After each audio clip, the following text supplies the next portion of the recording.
আশা করি সবাই ভালো আছেন। আমিও ভালো আছি আলহামদুলিল্লাহ। তো আজকে আমি বীজগণিতের একটা বেসিক ক্লাস নিতে চাচ্ছিলাম। তো আমি এখানে বিষয়গুলো লিখে রাখছি। যেমন প্রথমে আমাদের বীজগণিত রাশি সম্পর্কে জানতে হবে। তো এখানে বীজগাণিতিক রাশি একটা রাশি এখানে দেওয়া আছে 2a + 3b - 4c। তো বীজগণিতের রাশি হতে গেলে কিছু বীজগণিতীয় বর্ণ এবং সংখ্যা আর প্রক্রিয়া চিহ্ন যুক্ত এই সব একসাথে মিলেই একটা বীজগণিত রাশি তৈরি করতে হয়। তো বীজগণিত বর্ণগুলো কি কি বর্ণ ব্যবহার হতে পারে? সাধারণত যে বর্ণগুলো বীজগণিতীয় বর্ণ হিসাবে দেখা যায় X, Y, Z, P, Q, R, A, B, C. আর প্রক্রিয়া চিহ্ন আছে 4টি: যোগ, বিয়োগ, গুণ, ভাগ। এই 4টি প্রক্রিয়া চিহ্ন আর বীজগণিতীয় বর্ণ আর সংখ্যা এই মিলিয়ে আমরা একটা বীজগাণিতিক রাশি তৈরি করতে পারি। তো আরও কিছু বেসিক বিষয়গুলো আমাদেরকে জানতে হবে। এক্স স্কোয়ার বলতে এই সম্পূর্ণ এক্স স্কোয়ারকে সূচকীয় রাশি বলা হয়, আর এক্সকে বলা হয় ভিত্তি বা বেস, টু সূচক, ঘাত, পাওয়ার। তো বিষয়টা হচ্ছে এখানে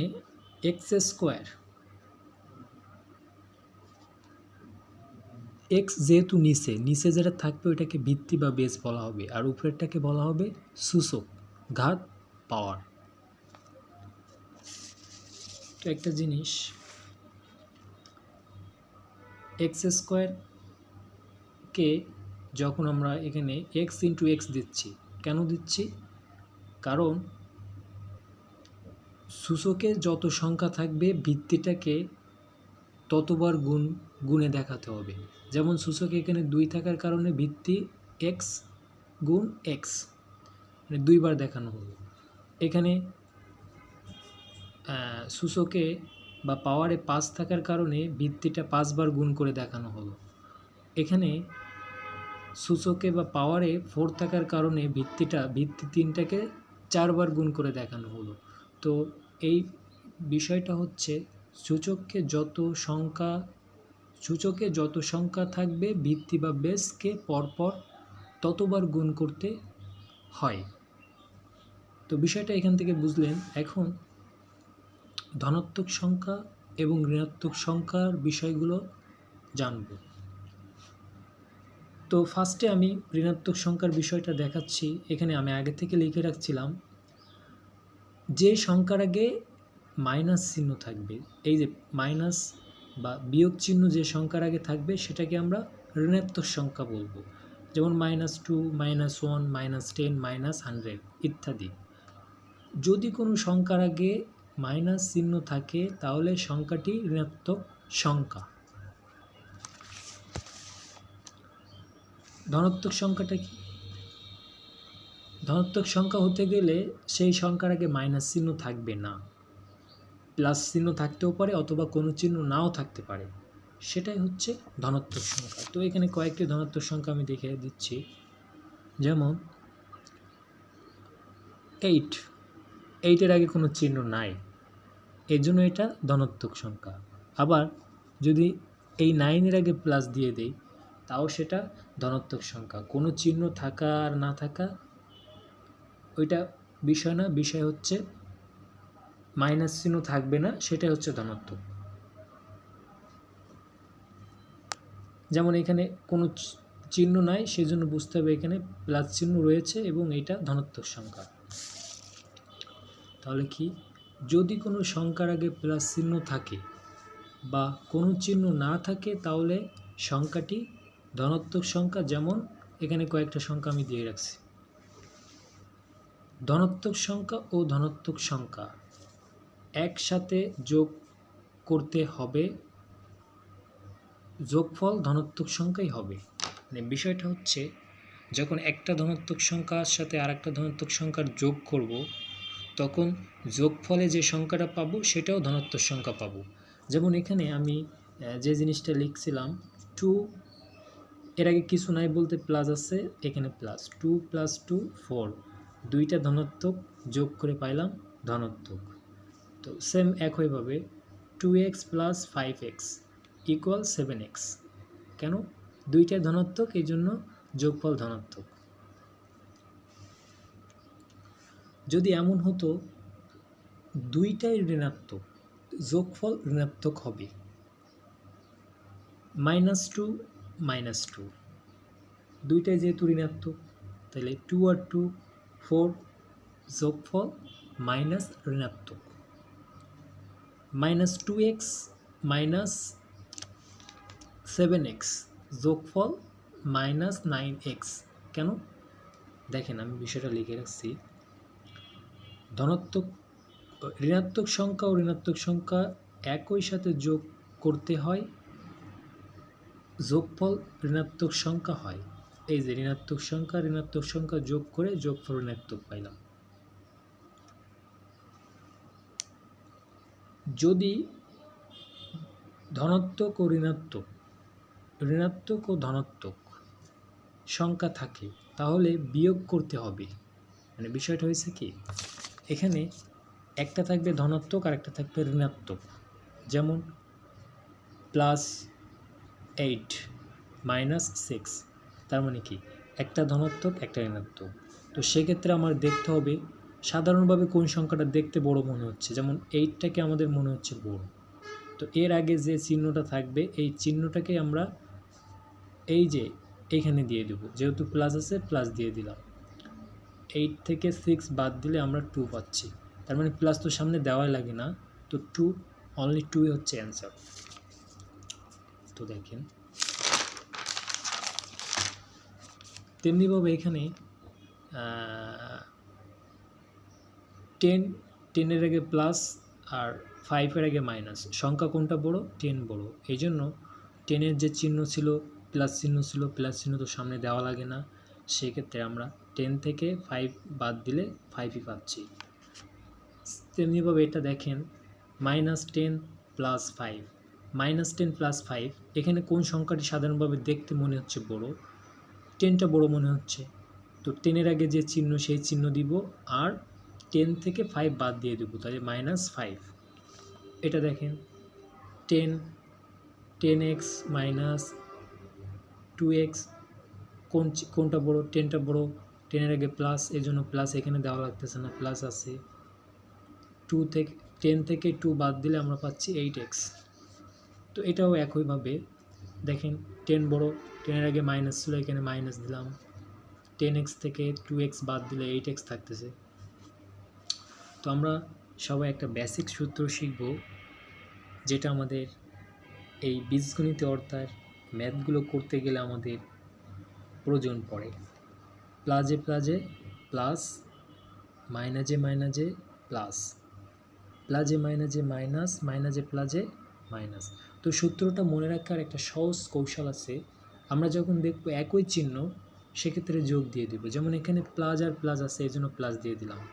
মাইনাস মাইনাস থাকলে প্লাস দিয়ে দেবো, কারণ দুইটা একই, আর দুইটা যখন ভিন্ন ভিন্ন আসবে সেক্ষেত্রে মাইনাস। তো সূত্রটা কখন কাজে লাগবে? গুণ এবং ভাগের ক্ষেত্রে, বিষয়টা মাথায় রাখতে হবে। গুণ এবং ভাগের ক্ষেত্রে এই সূত্রটা আমরা ইউজ করব।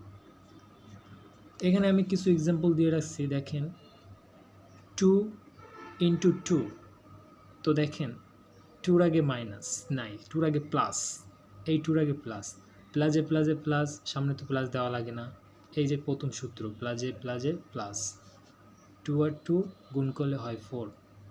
পরেরটা দেখি মাইনাস মাইনাস, দুইটা একই চিহ্ন থাকার কারণে মাইনাস মাইনাস প্লাস হইল, এই যে দ্বিতীয় সূত্র, তাহলে প্লাস 2 আর 2 গুণ করলে আমরা পাচ্ছি 4। তেমনিভাবে দেখেন 2-র আগে প্লাস, কিছু নাই বলতে প্লাস আছে, আর এই 2-র আগে তো মাইনাস দেখাই যাচ্ছে, তাহলে প্লাজে মাইনাসে যেহেতু ভিন্ন ভিন্ন থাকলে মাইনাস, 2 আর 2 গুণ করলে হয় 4। দেখেন 2-র আগে মাইনাস, 2-র আগে প্লাস, তো ভিন্ন ভিন্ন থাকলে হয় মাইনাস, 2 আর 2 গুণ করলে হয় 4। তো এখন আমরা ভাগের ক্ষেত্রে বিষয়টা দেখি, এটা গুণের ক্ষেত্রে আর ভাগের ক্ষেত্রে। যেহেতু এখানে লিখে রাখছিলাম গুণ এবং ভাগের ক্ষেত্রে, তো 2 থেকে 2 ভাগ করলাম, 2 আগে প্লাস, 2 আগে প্লাস, প্লাসে প্লাসে প্লাস, এই সূত্র থেকে পাচ্ছি। আর 2কে 2 দিয়ে ভাঙলে তো 1ই হয়। এই যে দেখেন, এর আগে মাইনাস, এর আগে মাইনাস, মাইনাসে মাইনাসে যেহেতু একই তাহলে প্লাস হয়, 2কে 2 দিয়ে ভাঙলে তো একই হয়। এই প্লাস আর নিচে 2 নিচে মাইনাস, প্লাসে মাইনাসে মাইনাস, 2কে 2 দিয়ে ভাঙলে তো মাইনাসই পাচ্ছি। তো এখানে সেম একইভাবে দেখেন, 2 আগে প্লাস, নিচে 2 মাইনাস, প্লাসে মাইনাসে মাইনাস, 2কে 2 দিয়ে ভাঙলে আমরা 1 পাচ্ছি, -1। তো দেখেন এখন যে বিষয়টা জানবো, এখানে ভিত্তি একই থাকলে পাওয়ারে পাওয়ারে যোগ করতে হয়। জিনিসটা একটু মাথায় রাখবেন, ভিত্তি যখন একই হবে। দেখেন প্রথমে এই সম্পূর্ণটাকে আমরা একটা সূচকের রাশি বলতে পারি, এর ভিত্তি হচ্ছে এক্স আর পাওয়ার হচ্ছে কত 3। পরে দেখেন আরেকটা সূচকীয় রাশি আছে, ভিত্তি কত এক্স, পাওয়ার 5। তো ভিত্তির যেহেতু দুইটা এক্স মানে ভিত্তি একই, কি বলা হয়েছে, ভিত্তি একই থাকলে পাওয়ারে পাওয়ারে যোগ করতে হয়। গুণের ক্ষেত্রে যেহেতু এখানে গুণ আছে সেই ক্ষেত্রে, তো গুণের ক্ষেত্রে পাওয়ারে পাওয়ারে যোগ করি, একটা ভিত্তি নিব 3 + 5, তো আমরা ফাইনাল যেটা পাচ্ছি x⁸ 8, এটা হচ্ছে অ্যান্সার। পরেরটা দেখি, ভিত্তি একই থাকলে পাওয়ারে পাওয়ারে বিয়োগ করতে হয় ভাগের ক্ষেত্রে। কিসের ক্ষেত্রে? ভাগের ক্ষেত্রে। তো দেখেন উপরে যে সূচকের রাশি আছে, নিচে যে সূচকের রাশি আছে, দুইটার ভিত্তি একই থাকার কারণে আমরা ভাগের ক্ষেত্রে পাওয়ারে পাওয়ারে উপরেরটা লিখে নিচের 2টাকে বিয়োগে দিলাম, দিয়ে দেখেন এখানে ফাইনাল যেটা পাচ্ছি x³। এখন বীজগাণিতিক রাশির যোগ শিখব। তো বীজগণিত রাশির যোগ দুইভাবে করা যায়। তো ফার্স্টে দেখেন একভাবে করলাম, উপরে একটা লিখে তার নিচে আরেকটা লিখলাম রাশি। তো যোগের ক্ষেত্রে যেহেতু এখানে একটা এ আর একটা এ, দুইটা এ যোগ করে পাচ্ছি 2a প্লাসের প্লাস, তারপরে দেখেন এটাও প্লাস এটাও প্লাস, তাহলে 2b। তো এই যোগটা আবার অন্যভাবে করা যায়, প্রথমে একটা রাশি দিয়ে তারপরে যোগ চিহ্ন দিয়ে তারপর আরেকটা রাশি দিলাম। তো দেখেন আমরা এখন ব্র্যাকেট তুলে দিব, ব্র্যাকেটের আগে যদি প্লাস চিহ্ন থাকে তাহলে ব্র্যাকেটের ভিতরের সেম থাকবে, ভিতরের কোনো চিহ্ন পরিবর্তন হবে না। তো বিষয়টা দেখেন এখানে ব্র্যাকেটের আগে কিছু নাই বলতে প্লাসই আছে, এই জন্য ব্র্যাকেট উঠে গেল, যা চিহ্ন ছিল ভিতরে সেই চিহ্নই রয়ে গেল। এখানেও সেম একইভাবে ব্র্যাকেটের আগে প্লাস চিহ্ন থাকার কারণে ব্র্যাকেটের ভিতরে যে চিহ্ন ছিল সেইগুলো বসে গেল। তো একটা এ আর একটা এ দুইটাই প্লাস, তার মানে 2a, বি আর বি দুইটাই প্লাস, তার মানে 2b, এটাই অ্যান্সার। দুইভাবে করলে আমরা সেম অ্যান্সারই পাই।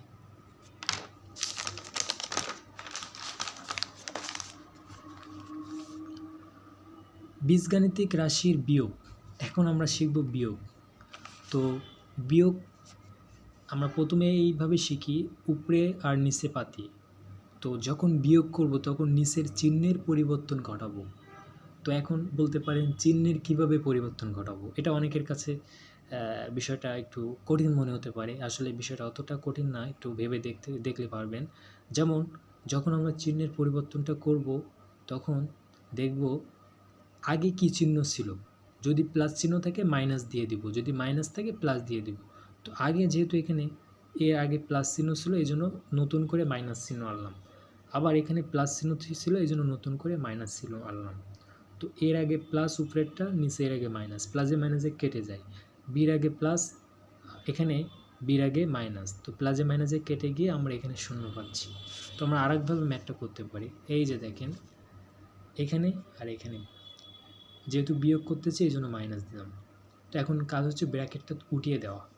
তো ব্র্যাকেটের আগে প্লাস আছে এই জন্য ব্র্যাকেটের এখানে চিহ্নের পরিবর্তন হবে না, প্লাস এ ছিল প্লাস এ বসলো, প্লাস বি ছিল প্লাস বি বসলো।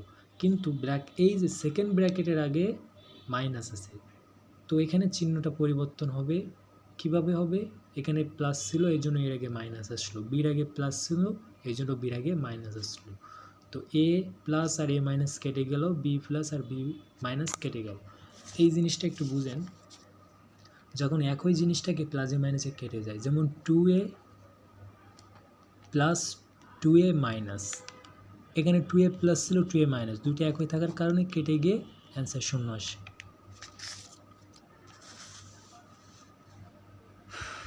তো দেখেন এখন যেটা শিখব বীজগাণিতিক রাশির গুণ। তো বীজগণিতের রাশির গুণ কিভাবে করতে হয়, তো উপরে নিচে পাতিয়ে যখন করব তখন যদি এইটা ধরে করি তাহলে প্রথমে এটা দিয়ে উপরের দুইটা পদকে গুণ করে নিতে হবে। এ সাথে এ গুণ করে পাচ্ছি এ স্কোয়ার, আর যেহেতু এর আগে প্লাস ছিল এর আগে প্লাস, প্লাসে প্লাসে প্লাস, এখানে প্লাস তো সামনে দেওয়াই লাগে না, এখানে এর আগে প্লাস, এই যে বির আগে প্লাস, প্লাসে প্লাসে প্লাস, এই যে এখানে প্লাসটা দিলাম, এ আর বি গুণ করলে হচ্ছে এ বি। তো এই এ দিয়ে দুইটারে গুণ করা শেষ, এখন বি দিয়ে উপরে দুইটারে গুণ করব। তো দেখেন বির আগে প্লাস, এই যে এর আগে প্লাস, তো প্লাসে প্লাসে এই যে প্লাস, এখানে প্লাসটা দিলাম না, কারণ প্লাস দেওয়া মানেই প্লাস, না দেওয়া মানেও প্লাস, মানে দেওয়া লাগে না সামনে। তো বি আর এ গুণ করে পাচ্ছি এ বি, বিকে এ দিয়ে গুণ করা শেষ, এখন বিকে বি দিয়ে গুণ করতে হবে, বির আগে প্লাস, বির আগে প্লাস, প্লাসে প্লাসে প্লাস, আর বি বি গুণ করলে পাচ্ছি বি স্কোয়ার। তো এতটুকুই। এরপরে আমরা এটাকে যোগ করে দিব, এর নিচে স্কোয়ারের নিচে কিছু না থাকার কারণে এখানে স্কোয়ার বসে গেল, A B plus R A B plus 2ab হলো, এখান থেকে বি স্কোয়ার নিচে নেবে বি স্কোয়ার বসে গেল। তো এই গুণটা আমরা এভাবেও করতে পারি, দেখেন। তো পাশাপাশি বসিয়ে যখন গুণটা করব তখন প্রথমে এইটা দিয়ে এই পাশে দুইটারে গুণ করে নিতে হবে, আবার এইটা দিয়ে এই দুইটারে গুণ করে নিতে হবে। তো একে এ দিয়ে গুণ করলে যাচ্ছে এ স্কোয়ার, একে বি দিয়ে গুণ করলে এ বি, এখন বি দিয়ে দুইটারে গুণ করতে হবে, তাহলে বি একে গুণ করে পাচ্ছি A B, R bike B দিয়ে গুণ করে পাচ্ছি বি স্কোয়ার। তো এখানে a square plus 2ab plus b square. এখন বীজগাণিতিক রাশির ভাগ, দেখেন ভাগ করতে হলে আমি সেম একই দুইটা রাশি ব্যবহার করলাম সব ক্ষেত্রে আপনাদের বোঝার সুবিধার্থে। তো দেখেন এ প্লাস বি, এখানে ভাগ দিয়েছি এ প্লাস বি।